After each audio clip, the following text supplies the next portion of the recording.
Assalamualaikum warahmatullahi wabarakatuh. Kami dari kelompok pertama akan mempresentasikan hasil diskusi kami, yaitu tentang interaksi gen. Sebelumnya perkenalkan dulu anggota kelompok kami, yaitu yang pertama ada Aprilia Nusnaini, yang kedua Tuti Cahyani, yang ketiga ada Wiwi Widiana, yang keempat ada Maulida Tuniswa, yang kelima ada Eka Kristiana, dan yang keenam ada Ati Anasihah. Di sini kami mempunyai 7 pokok pembahasan. Untuk selanjutnya langsung masuk materi yang pertama, yaitu tentang epitesi dominan dan epitesi resesif. Apa sih epitesis itu? Epitesis adalah gen yang mempengaruhi atau menghalangi gen lain, baik untuk dominan atau resesif. Gen yang sifatnya mempengaruhi atau menghalangi gen lain itu disebut dengan epitesis. Sedangkan gen yang dipengaruhi atau dihalangi itu disebut dengan gen hipotesis. Akibatnya, perkawinan seolah-olah menyimpang dari kaidah atau hasil yang seharusnya berdasarkan prinsip Mendel. Padahal perkawinan tersebut secara prinsip masih memenuhi hukum Mendel. Kita masuk pada epitesis resesif. Pada peristiwa epitesis resesif, gen dengan alel homozigot resesif mempengaruhi gen lain. Contohnya adalah epitesis resesif pada warna rambut tikus. Warna rambut tikus ditentukan oleh gen dengan alel A besar dan A kecil. Alel A besar bersifat dominan terhadap alel A kecil dan menghasilkan warna rambut abu-abu. Yang kedua adalah epitesis dominan. Pada peristiwa epitesis dominan, gen dengan alel dominan menutupi kerja gen lain. Contohnya adalah epitesis dominan pada labu. Gen untuk warna labu memiliki alel K besar dan K kecil. K besar dominan terhadap dengan K kecil dan akan menghasilkan warna kuning, sementara alel K kecil dalam keadaan homozigot akan menghasilkan warna hijau. Selanjutnya akan dijelaskan pada pemateri kedua. Baik, selanjutnya materi epistasis dominan resesif. Epistasis dominan resesif terjadi apabila gen dominan dari pasangan gen 1 epistasis terhadap pasangan gen 2 yang bukan alelnya, sementara gen resesif dari pasangan gen 2 juga epistasis terhadap pasangan gen 1. Contohnya pada ayam leghorn, warna bulu ditentukan oleh gen dominan I besar, sedangkan ayam white silky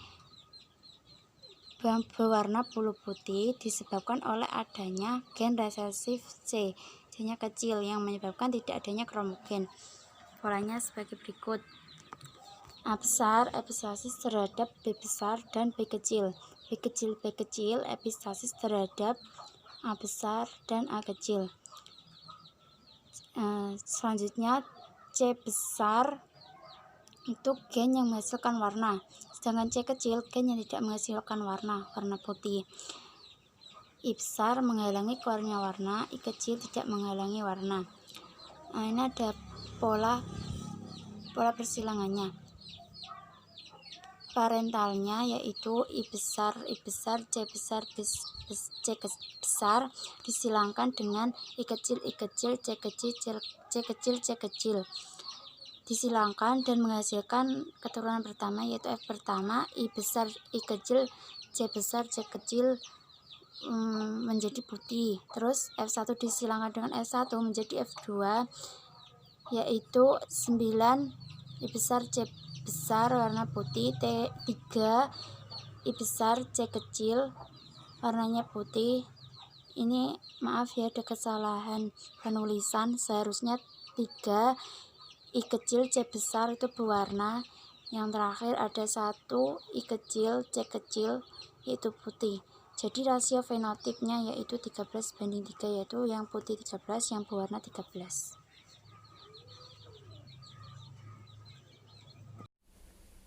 Baik, terima kasih atas waktunya. Saya Aprilia Nusnaini akan memaparkan mengenai epistasis gen resesif ganda. Epistasis resesif ganda adalah epistasis di mana bila ada gen tertentu, misalnya A, dalam keadaan resesif akan menutupi ekspresi gen yang lain, misalnya gen B. Sebaliknya, gen B dalam keadaan resesif menutupi ekspresi gen A, sehingga genotip yang terekspresi adalah yang tidak mengandung alel resesif. Sebagai contoh, gen A dalam keadaan dominan mengontrol warna merah pada Snapdragon. Demikian juga gen B dalam keadaan dominan juga menghasilkan warna merah. Sedangkan bila dalam keadaan resesif, baik A maupun B tidak menghasilkan warna. Jadi, jika salah satu gen bersifat homozigot resesif, maka permunculan satu karakter oleh gen lain akan terhalang, seperti itu. Jadi misal ini A ini sifatnya dominan dan yang B ini resesif. Maka karena ada dominan dan ada resesif, maka yang dominan ini sifatnya akan terhalang sehingga tidak menghasilkan warna, seperti itu. Nah, untuk lebih jelasnya akan ada contoh mengenai persilangan dari bunga Lathyrus odoratus. Nah, seperti ini adalah contoh bunga Lathyrus odoratus. Bisa dilihat bahwasanya di situ ada bunga yang berwarna merah dan berwarna ungu dan juga berwarna putih, seperti itu. Nah, kemudian untuk slide yang selanjutnya ini mengenai persilangannya. Bisa dilihat bunga Lathyrus odoratus, di mana P1 itu bunga putih disilangkan dengan bunga putih, yaitu C besar dan P kecil disilangkan dengan C kecil dan P besar. Bisa dilihat bahwasanya di P1 itu C besar P kecil. Dari C besar itu, C di situ adalah gen yang bisa membentuk pigmen warna. Sedangkan yang di C kecil P besar ini, nah di P ini adalah membentuk enzim pengaktif pigmen. Jadi jika mereka berdua ketemu akan menghasilkan sebuah warna. Tapi ketika mereka berdua tidak bertemu, maka tidak akan menghasilkan warna. Oke, lanjut. Ketika gamet C besar P kecil menghasilkan gamet C besar P kecil disilangkan dengan C kecil P besar, maka akan menghasilkan C besar C kecil P besar P kecil, sehingga menghasilkan warna 100% warna ungu. Seperti tadi kan ada C besar ini disilangkan dengan P besar. Jadi jika mereka berdua ketemu akan menghasilkan sebuah warna. Tapi ketika mereka berdua tidak bertemu, maka tidak akan menghasilkan warna. Oke, lanjut. Ketika gamet C besar P kecil menghasilkan gamet C besar P kecil disilangkan dengan C kecil P besar, maka akan menghasilkan C besar C kecil P besar P kecil, sehingga menghasilkan warna 100% warna ungu. Seperti tadi kan ada C besar ini disilangkan dengan P besar ini. Nah, C besar sama P besar ini kan saling bertemu, maka menghasilkan warna, ada warnanya, seperti itu. Yang selanjutnya P2 itu dengan persilangan C besar C kecil dan P besar P kecil disilangkan dengan C besar C kecil P besar P kecil, sehingga menghasilkan fenotip F2-nya seperti ini. Nah, bisa dilihat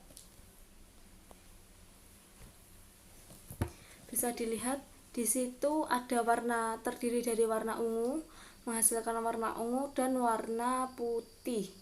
Nah, di kolom pertama ini ada C besar dan P besar P besar. Kenapa warna ungu seperti tadi? Karena C besar, C yang gen bisa membentuk pigmen warna bertemu dengan P besar membentuk enzim pengaktif gen. Tetapi jika seperti ini, C besar C kecil P kecil, karena yang bertemu hanya C besarnya saja, P-nya hanya P kecil, maka antara gen yang bisa membentuk pigmen dengan enzim pengaktif gen itu tidak bertemu, maka tidak menghasilkan warna, sehingga warnanya menjadi warna putih. Nah, selain itu yang putih juga di sini. Nih, ini kan karena C-nya kecil dan P-nya besar. Nah, C besar sama P kecil di sini kan tidak bertemu. Nah, makanya menghasil warna putih seperti itu. Sehingga dari tabel tersebut dapat disimpulkan bahwa rasio fenotipnya itu 9 dibanding 7, di mana 9 itu adalah warna ungu, sedangkan 7-nya adalah warna putih. Nah, karena kedua gen diperlukan untuk menghasilkan bunga berwarna, maka interaksi ini dikatakan fenotip aksi gen komplementer. Jadi C dan P ini jika bertemu itu dinamakan aksi gen komplementer, saling bertemu, saling melengkapi, seperti itu. Mungkin itu saja penjelasan dari saya. Apabila ada kurangnya, saya mohon maaf. Untuk slide yang selanjutnya akan disampaikan kepada saudari Eka. Silahkan.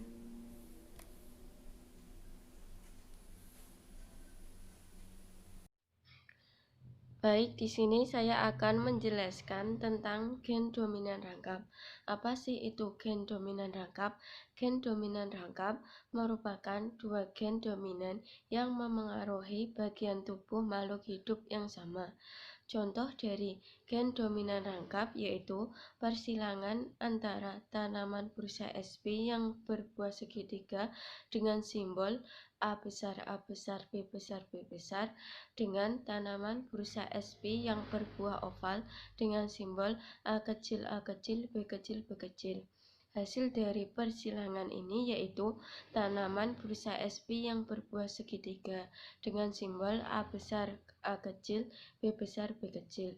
Untuk mengetahui keturunan kedua yaitu dengan cara sesama F1 yaitu tanaman bursa SP berbuah segitiga disilangkan dengan tanaman bursa SP yang berbuah segitiga sehingga menghasilkan 9 tanaman bursa SP yang berbuah segitiga, 3 buah tanaman bursa SP yang berbuah segitiga, 3 tanaman bursa SP yang berbuah segitiga, dan 1 tanaman bursa SP yang berbuah oval. Rasio fenotipnya yaitu 15:1. Demikian materi yang dapat saya sampaikan. Selanjutnya akan dijelaskan oleh Mbak Ati. Baik, pokok bahasan selanjutnya dari interaksi gen ini adalah atavisme. Atavisme itu apa sih? Atavisme adalah munculnya suatu sifat sebagai akibat interaksi dari beberapa gen.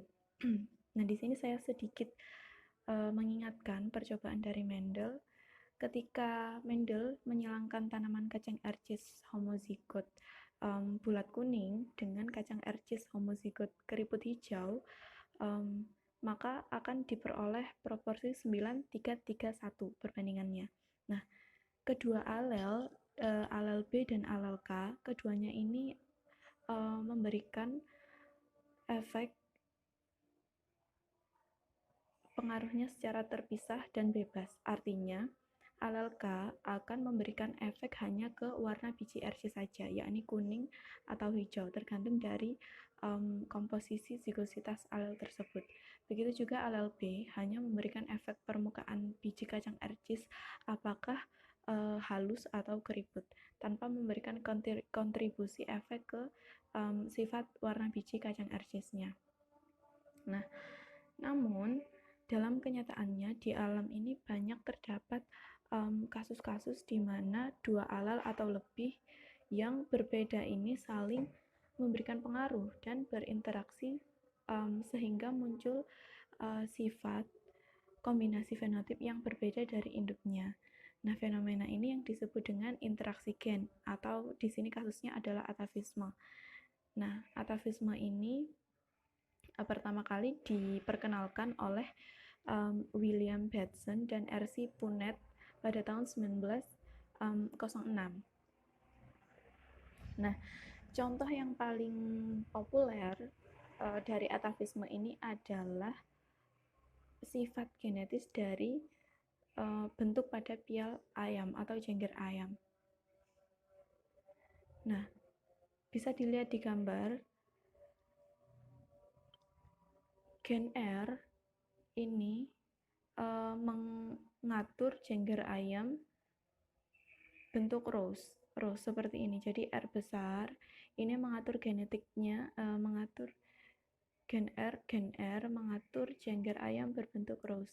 Kemudian gen P, maksud saya di sini R besar ya. Nah, gen P besar ini mengatur jengger ayam berbentuk pea. Nah, ketika R besar dan P besar ini bergabung, ini adalah merupakan hasil dari interaksi antara gen dominan R dari rose dengan gen dominan P dari pea gitu. Itu walnut. Nah, sedangkan yang single ini merupakan interaksi antara gen resesif dari R rose dengan gen resesif dari P kecil pea. Begitu. Jadi inti dari atavisme ini adalah munculnya bentuk baru dari jengger ayam tersebut yang seharusnya tidak ada interaksi antara keduanya. Begitu. Ya, sekian presentasi dari kami. Kurang lebihnya mohon maaf. Wassalamualaikum warahmatullahi wabarakatuh.